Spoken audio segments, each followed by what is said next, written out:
Bonjour à tous, bienvenue dans une nouvelle vidéo. On va commencer une nouvelle série pour vous présenter les classiques de la littérature française. Donc aujourd'hui, c'est notre première vidéo de ce genre-là, c'est sur Madame Bovary de Flaubert. Donc voilà, on va vous faire un petit résumé de l'histoire et après on va se faire des questions. On les a pas lues les questions les unes des autres, donc ça va être, voilà, vous allez les découvrir en même temps que nous. Pour le résumé de l'histoire, on a Charles Bovary, on commence avec son enfance où il a été un petit peu méprisé. Et il sera médecin, il ira chez Monsieur Rouault, où il rencontrera Emma, dont il va tomber amoureux d'elle. Emma sera celle qui va donner les noms au livre, donc Madame Bovary, parce qu'elle va marier Charles Bovary. Ils vont déménager ensemble, et Emma va commencer à être une femme assez, comment dire... Elle aime le luxe. Elle se contente pas avec ce qu'elle a, donc... Elle rencontrera Léon, qui est un intellectuel de l'époque dont elle va tomber amoureux. Ils vont avoir un humour platonique, mais Léon va partir étudier à Rouen et donc il va laisser Emma toute seule. Emma va donc tomber enceinte d'une fille à laquelle elle va appeler Berthe, et Charles il sera complètement... Oh Emma rencontrera un autre amour qui c'est Rodolphe. Avec Rodolphe, elle va vraiment... rentrer dans les détails. Ils vont vraiment avoir une histoire d'amour, ils vont être amants et ils vont penser à partir ensuite ensemble. Ouais, à s'enfuir, ouais. À s'enfuir.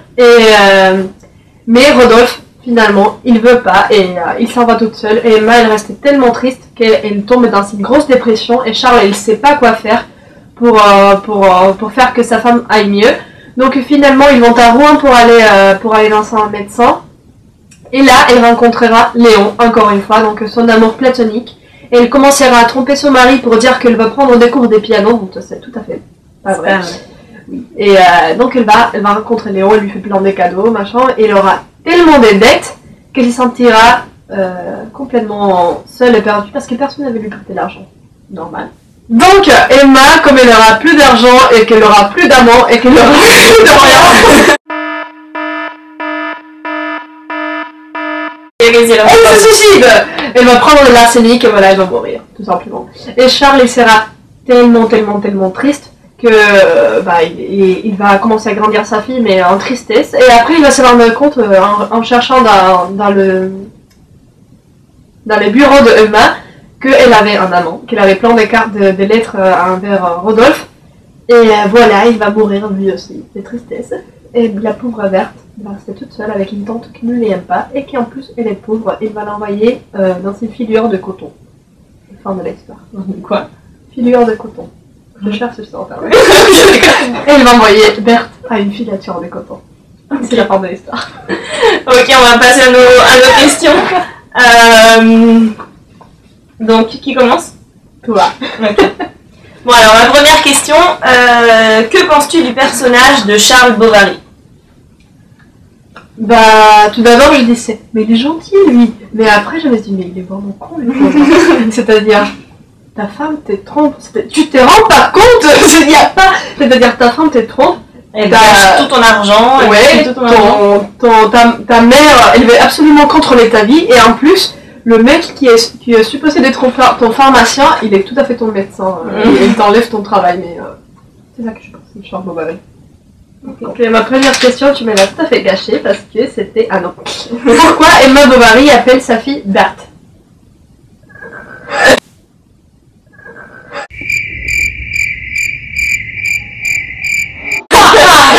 C'était un trivial poursuite, moi, ce soir.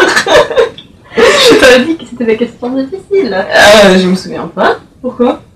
Parce qu'en fait, j'ai lu le livre au mois de juin, hein, c'est pas non plus. Emma, elle aime bien le luxe. Et elle pensait à des noms qu'elle avait entendus dans la fête du marquis. Ah, ok. Et c'est un nom qu'elle avait entendu dans la fête du marquis, donc c'est un nom hyper classe qu'il y avait à l'époque. En gros, le but c'était de me ridiculiser devant tout le monde. Non. Ok, bon, deuxième question. Mes questions elles sont beaucoup plus gentilles, hein, je tiens à le dire. Penses-tu vraiment que les problèmes d'Emma Bovary viennent des livres? Alors, c'est vrai que les gens qui aiment les livres sont un tout petit peu fous. Un petit peu, mais bon, ça va. Il faudra des viewers, quoi, pas fou non plus. Oui, mais le voyou pas non plus exagéré niveau Emma Bovary. C'est-à-dire, il avait un problème, mais c'était tout à fait mental. Il n'y a rien à voir avec les livres. Ok, c'est Donc ça nous rassure. Bon, ma deuxième question, c'est décrit avec 4 mots à Charles Bovary. Charles Bovary. Oui. Grotesque. Lourdeau. Jusqu'au maintenant, j'ai besoin de le trésor de la langue française pour comprendre le mot de Alexia. Niais. D'accord. Insignifiant. Waouh, c'est une super description, le pauvre. Bon, moi, je dis que c'était un pauvre con, donc ça va. Que penses-tu du personnage de Rodolphe? Alors là, j'aime beaucoup les livres parce qu'il est vraiment très réel. C'est-à-dire, c'est une histoire qui peut vraiment t'arriver parce qu'il y a vraiment des gens comme ça dans la vie. Et il y a des gens comme Rodolphe. C'est-à-dire, il y a des gens comme lui que veulent en profiter des femmes de cette façon-là, mais en plus, qui sont un truc qui n'existait pas en français, une expression, la tête de Simon. Comment on dit ça? La tête de Simon. Rodolphe, il est juste la version maligne de Charles Bovary. Ouais. La version démoniaque. Démoniaque, oui. Troisième question, Mhm. cette fois-ci. Comment décrirais-tu la fête du marquis? Quelles sont les impressions qu'il t'a donné le souvenir de Emma? Ouais, moi, les impressions, c'était vraiment n'importe quelle fête de marquis qu'on peut voir dans un film. On a été dans plein de fêtes de marquis. C'est pour ça que je dis que dans les films. Plein de robes qui tournicotent. Ouais, non, pas qui tournicotent. Qui tournicotent, plutôt. Et ouais, c'est vraiment ça, plein de robes. Moi, je pars tout de suite sur la mode, les coiffures et les robes. Et puis voilà. Et du coup, un univers qui est pas du tout adapté pour elle parce que c'est pas son univers de tous les jours et du coup, elle peut pas. Si elle se prend trop au jeu, c'est ce qui lui arrive et elle rêve d'une vie qu'elle peut pas avoir. Question suivante. Que penses-tu de l'attitude de la mère de Charles Bovary? Oh mon dieu. Mais tes questions sur le personnage. Ouais. J'aime bien la mère de Charles Bovary. C'est la typique mère de mon fils, elle est meilleure au monde, tu vas pas gâcher sa vie. Elle est géniale sa mère. Non. Bah oui, elle est géniale. Elle sait complètement, elle a bien compris comment c'est Emma et elle veut pas du tout que son fils soit un mec à son Les traductions littérales de Victoria. Ben voilà, et la mère de Charles, c'est la vraie maman d'un mec qui bien évidemment, il sait pas du tout qu'est-ce qu'il veut avec sa vie. Bon, il le sait, mais il sait trop, donc sa mère, elle est là. Ouais, mais en même temps, je crois que j'aime pas la mère de Charles Bovary, mais je crois que j'aime aucun des personnages du livre. J'aime le livre, mais je crois que j'aime aucun des personnages. Mais pas Berthe. Non, Berthe, elle sert à rien, quoi. Ouais. Question suivante.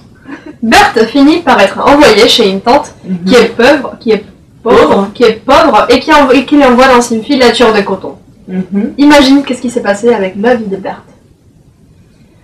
Je pense qu'elle a couché avec le propriétaire de la filature de coton et puis elle devient riche et elle a la vie que sa mère elle aurait aimé avoir. Telle mère, telle fille. Je sais pas, là comme ça. Ouais, c'est une bonne histoire. Donc la suite de Madame Bovary et par Alex Exilios. Question suivante. Ok, dernière question. T'as raison, moi j'ai fait que des trucs comme ça. Que penses-tu de la manière dont Charles Bovary se fait médecin? C'est intéressant ta question en fait. Oui, parce qu'il va petit à petit. C'est-à-dire que moi au début je pensais vraiment qu'il allait jamais être médecin. C'est ça.